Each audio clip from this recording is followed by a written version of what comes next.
नमस्कार सर्वांना. तर मायलेक या चॅनलवरती तुमच्या सर्वांचे खूप खूप स्वागत आहे. तर 18, 19, 20, 21 असे हे 3-4 दिवसाचे व्हिडिओ आहे ना, जरा शूट करून ठेवलेले तेच व्हिडिओ मी आता अपलोड केला आहे.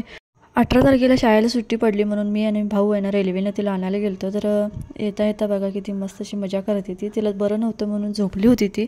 तर इथं मी झोपले म्हणून खांद्यावर गप मी मोबाईल बघत बसले. तर एक डोळा उघडून ती मोबाईलमध्ये बघत होती. तर नंतर मी म्हटलं झोपल्या तर असं एक शॉट घ्यावं म्हणून बघते, तर काय हे डोळं उघडून बघायला आले की एका डोळ्यानं. मग नंतर मस्त असा बेळगावपाशी ना खूप छान असं वातावरण असते. एवढी भाताची शेती असते बेळगावच्या पुढे. तर बेळगावच्या सिटीमध्ये गेलं ना नुसतं गार वातावरण, पाऊस आणि भरपूर असं भाताची शेती असते तिकडे. तर तिला खूप ताप आणि कणकण आलं होतं, त्यामुळे तिचं तोंड खूप असं नाराज झालेली ती. तर आल्यावर आम्ही काय जास्त व्हिडिओ वगैरे काय केलो नाही. घरला येऊन पोचायला 3 वाजले. तर दुसऱ्या दिवशी शूट करायला घेतला. तर दुसऱ्या दिवशी तिला नाश्त्यासाठी आहे ना थालीपीठी बनवली होती. तर थालीपीठी तिचं हॉस्टेलमधलं खाऊन खूप कंटाळायला आलेले असते तिला, म्हणून म्हणलं काहीतरी चवीचं बनवावं म्हणून आहे ना थालीपीठं बनवायला घेतली. तर थालीपीठी असं हे मस्त त्यामध्ये आहे ना बटाटे घालून, कच्चा बटाटा घालून थालीपीठी केली. ती खूप छान झाली. ती टम्म फुगली होती थालीपीठी सगळी. तर इथं नाश्त्यासाठी थालीपीठी सगळ्यांना घालून दिली. नंतर मी पण घालून घेतलं. विराटला वैष्णवीला सुद्धा घालून दिलं. तर त्यात आहे ना आमची सानूबाई आमची एंट्री मारली, मला बी पाहिजे म्हणून. तर सानूला सुद्धा एक घास खाल्ली नाही, तर लगेच ती पाणी प्यायला पळून गेली. नंतर मग आम्ही नाश्ता वगैरे करून घेतला. नाश्ता वगैरे झाल्यावर आहे ना पाण्याची वाट बघत बसलो. तर पाणी आहे ना आज उशीरनं येतं 10:30 वाजता. तर तवर आहे ना आम्ही जरा मजाक मस्ती करत बसलेलं. तर इथं आहे ना वैष्णवीची साडीचे कपडे खूप असतात, त्यामुळे आहे ना पाणी भरपूर लागतं तिला धुवायला, त्यामुळे पाण्याची वाट बघत बसलेलं. तर इथं काय ते वय 26 आहे तुझं. तुझं एज किती आहे? एज म्हणजे तुझं वय किती वर्षाची आहेस तू? असं काय 6. आता तुला उद्या कितवा लागणार? 7वा. हां, मग ते विचारलं आम्ही.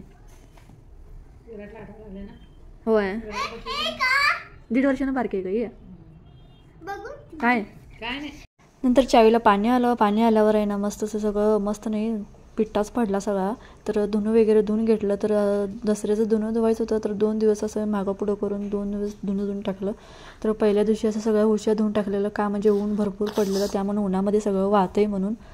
नंतर मग असं बघा गादी वगैरे वाळायला घातलेली, त्यामध्ये आमची स्वरा आणि सानू जाऊन झोपली होती. त्यांची काकू आहे ना लुटून काढत होती गच्ची. तर इथं धुणं धुवून टाकलं निम्मं. नंतर मग खाली येऊन जेवण वगैरे करून घेतलं. झोपा काढून उठल्यावर मग संध्याकाळी वैष्णवीला घेऊन दवाखान्यात गेलो. तर दवाखान्यात जाताना मस्त अशी तयार झाली ती हाय त्या ड्रेसवरच. तर तोंड किती सुजलेलं बघा तिथं झोपून उठून, नुसतं झोपत होती. तर काल आल्यावर काय दवाखान्यात जाता आलं नाही, सकाळी पण दवाखान्यामध्ये जाता आलं नाही.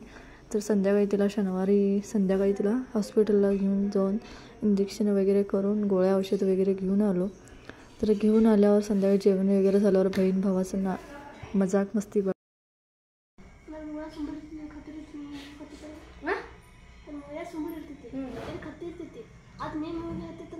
इन्फेक्शन आधी तर दुरीन बी तवदिला सनेत बी तवदिला. तर इथं मी आहे ना मिशोवरून आहे ना ऑक्साईड ज्वेलरीचं असं हे पार्सल मागवलेलं. तर ते आम्ही यायच्या अगोदरच आमच्या आणून सगळं ओपनिंग करून बघितलेले.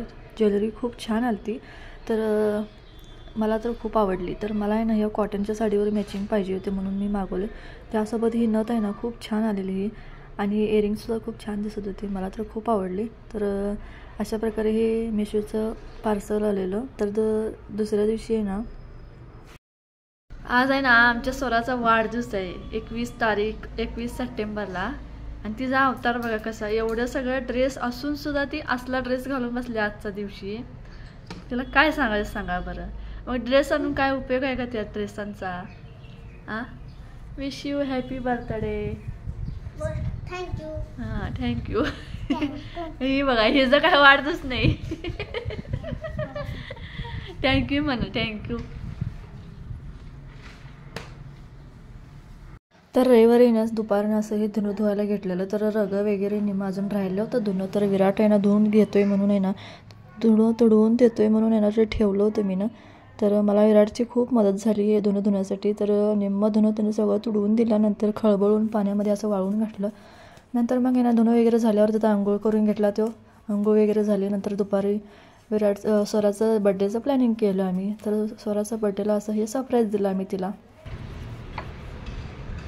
आमच्या स्वराला आहे ना बड्डेचं सरप्राईज दिलं. आम्ही ड्रेस अगोदरच आणून ठेवलेला. तर केकसुद्धा आणून ते तर एवढी नर्वस झाली होती की तिला असं वाटलं की माझे कोण वाढदिवस करणारच नाही. तर ती अशी म्हणून तर तसं चेहरा केली ती. तर असं छान असा तिचा वाढदिवस वगैरे साजरा केला. सगळेजण तिला एक एक घास घातलं आणि केक सगळेजण खाऊन आम्ही एन्जॉय केला. तर अशा प्रकारे हा स्वराचा वाढदिवस होता.